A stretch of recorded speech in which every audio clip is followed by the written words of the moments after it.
Anda baru berdoa dengan menyebutkan nama Allah yang paling tinggi. Yang kalau disebutkan nama itu di awal doa, maka semua doa yang disampaikan akan dikabulkan, semua permintaan akan dijawab. Ini rahasia. Inilah rahasia.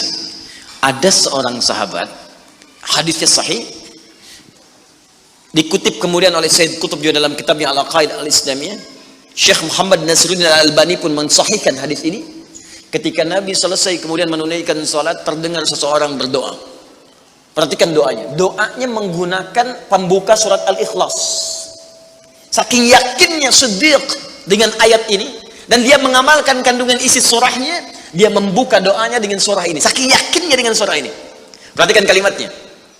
Allahumma ushhidu bi annaka antal ahadus samad alladzi lam yalid wa lam yulad wa lam yakul lahu kufuwan ahad. Allahumma inni as'aluka an taghfira liya. Hadisnya sahih. Kata orang ini, ya Allah, saya menyaksikan, meyakini ya Allah, bahwa hanya Engkau satu-satunya Tuhan yang layak dipertuhankan dan disembah. Aku meyakini bahwa satu-satunya Engkau adalah Tuhan yang menjadi tumpuan dalam setiap permohonan.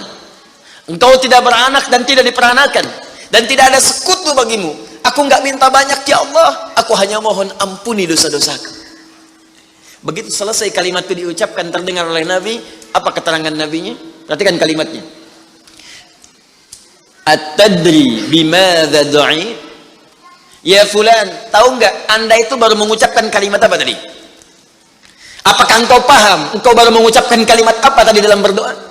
Kata orang ini, wallahu wa rasuluhu a'lam. Ya Rasul, saya nggak paham apa yang dimaksudkan kecuali Allah dan Rasul yang lebih mengetahui. Ini adab. Adab. Walaupun gini, kalau Anda sedang mengerjakan sesuatu dan Anda paham dengan itu, kalau ada orang lebih pintar daripada kita, ustadz, ulama, apalagi nabi, nanya pada kita, maka adabnya bilang aja nggak tahu. Karena boleh jadi mereka memiliki hikmah yang belum sampai kita kepadanya. Kalau kita jawab, saya tahu ya Rasul, nggak akan nyampe kalimat nanti. Ya. Jadi kalau Anda sedang mengerjakan sesuatu, zikir misalnya, la ilaha illa anta subhanaka inni kuntu minadh dhalimin. Tanya ustaz, datang ustaz, masya Allah pak, zikirnya bagus banget. Tahu nggak maksudnya? Tahu, lewat tuh ustaz udah.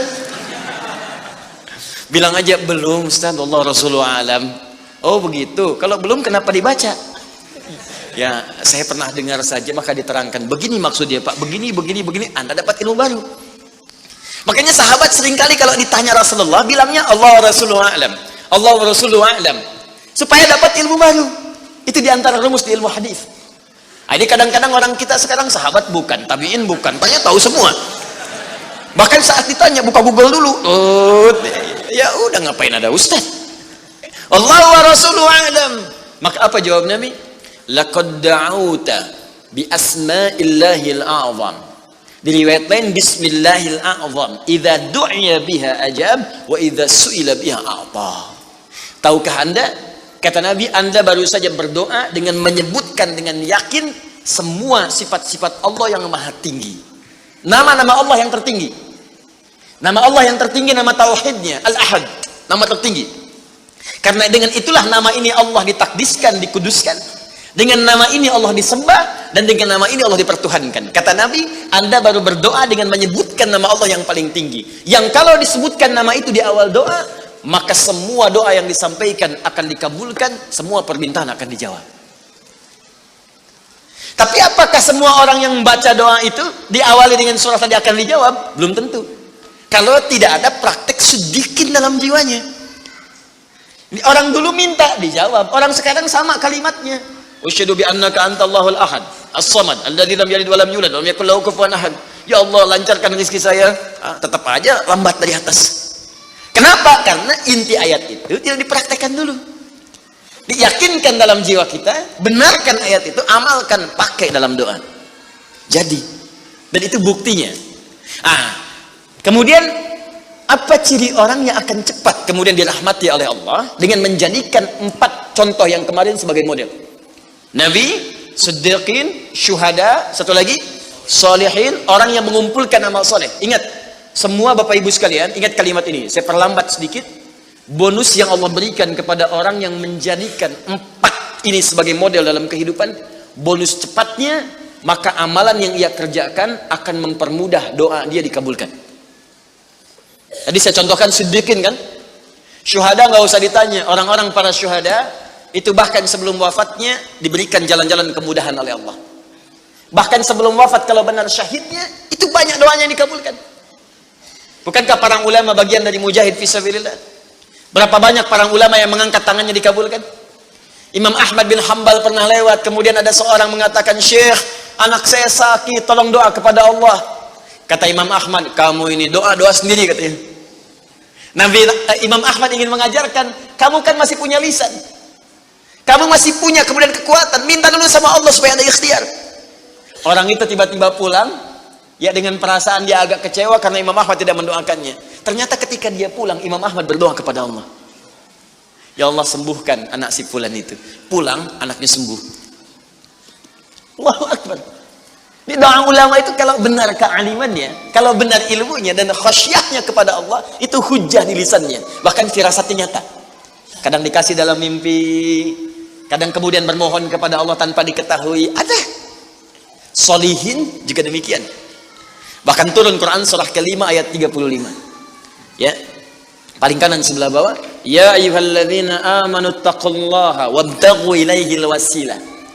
Hai orang-orang beriman, tingkatkan terus takwamu kepada Allah dan jadikan takwa itu sebagai wasilah untuk meminta kepada Allah dari apa yang engkau inginkan.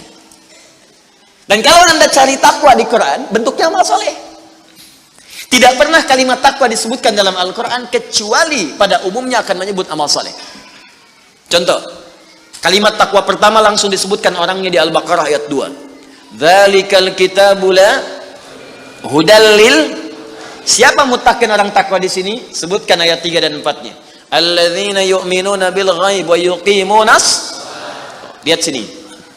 Iman dulu. Iman, baru kemudian salat. Masih ingat di pertemuan lalu, sebuah amal menjadi soleh kalau didahului oleh apa? Iman. Di iman itu nggak akan dipisahkan dengan amal soleh. Ada iman, maka amal berubah jadi soleh. Dalilnya Quran surah ke-103. "Wal 'ashr innal insana lafi illa alladzina amanu." Iman wa amilus soleh. Amal soleh. Apa wujudnya amal soleh itu? Jadi rumus cepatnya begini. Iman akan melahirkan sebuah amal yang dengan sifat iman ini menjadi soleh. Kalau iman dipadukan dengan amal soleh, maka akan berubah menjadi takwa namanya. Karena itu ketika Allah menyebutkan kalimat takwa dalam Al-Quran, baik dengan kata benda, ya, noun, muttaqin, muttaqun, atau kata kerja, verb, fi'il, tattaqun, yattaqun, ittaqau, pasti setelahnya akan bertemu dengan iman dan amal saleh. Dzalikal kitabu la hudalil. Siapa muttaqin orang takwa di sini? Alladzina yu'minuna bil ghaib wa iman lis salat. Wa mimma razaqnahum infaq, dan seterusnya. Al-Baqarah 183. "Ya ayyuhalladzina amanu kutiba alaikumus iman, ya ayyuhalladzina amanu kutiba alaikumus syiyam," puasa. "Kama kutiba 'alal ladzina min la'allakum taqwa." Jelas? Maka ketika lihat rumusannya, lihat formulanya. Ini agak jarang dibahas ya. Perhatikan formulanya. Kata Allah di Quran surah ke-5 ayat ke-35. "Ya ayyuhalladzina amanu." Hai orang-orang yang telah beriman. Alhamdulillah modal ini ada. Masih beriman? Alhamdulillah. Berarti modalnya sudah ada kan? Nih, yang dipanggil ini. Hai orang-orang yang telah beriman. Yang belum beriman tidak hai. Ittaqullah. Tingkatkan takwamu kepada Allah. Yang diminta ini. Perhatikan rumusnya. Hai orang-orang yang telah beriman, tingkatkan takwamu kepada Allah. Wabtaghu ilaihil wasilah, Dan carilah dengan peningkatan takwa ini wasilah untuk mengabulkan doa-doa yang kita mohonkan. Jadi kalau kita ingin cepat dikabulkan doanya, dituntaskan persoalan hidupnya, maka kata Allah rumusnya tingkatkan apa? Takwa.